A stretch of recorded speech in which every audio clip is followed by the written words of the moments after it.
I'm Steve Wiggins, and this is the Groundworks Ministries podcast. Today we're reading from the book of Exodus, chapter 19, so let's focus on verses 21 through 23.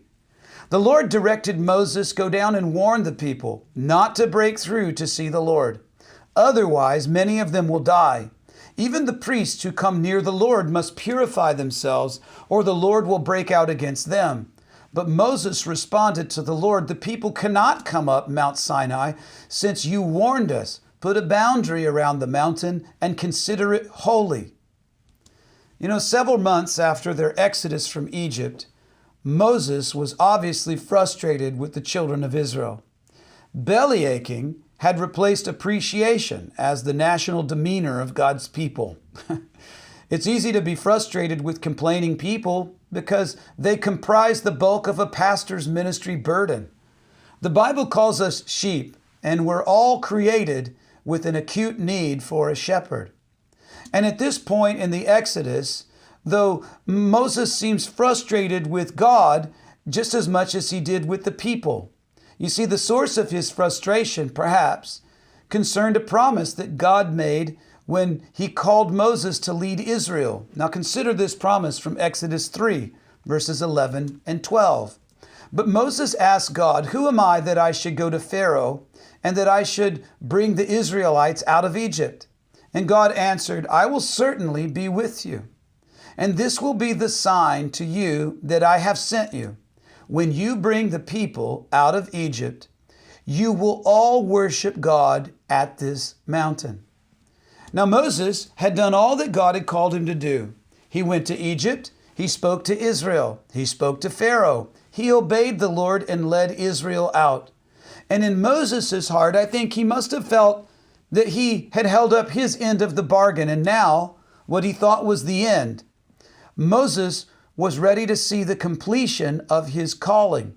The people were standing at the foot of the mountain, and all Moses needed to do was for all of Israel to worship on that mountain. That's what God said. You'll know that we're done when this happens. And then his season of shepherding would be completed. But God withheld Israel from coming up to the mountain.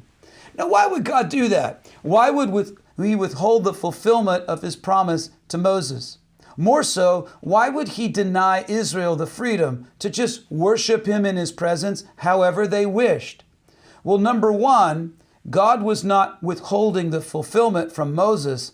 The people's unbelief was withholding the fulfillment.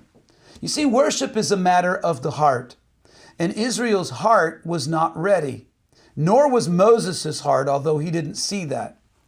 Much of what men will let pass for worship, the Lord literally cannot stand. Now, has the Lord withheld something from you lately?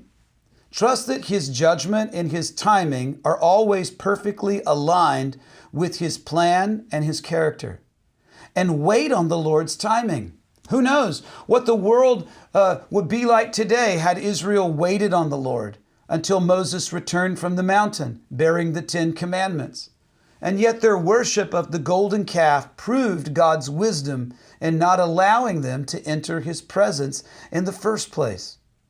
His desire for them was their worship, but that would take time, and in his patient and gracious wisdom, God would teach Israel how to worship him rightly. Remember the word Torah? Remember that? It describes the 5 books of Moses. Well, Torah in Hebrew doesn't translate as the law, it translates as the teaching. And this is exactly what the Lord is doing through the leadership of Moses, teaching Moses, and the Lord is teaching the people. How are we taught? Well, we're taught when we read the Word, and that's exactly why Groundworks Ministries exists. Why don't you check out our website? I'm Steve Wiggins, and this is the Groundworks Ministries podcast. Check us out at groundworksministries.com.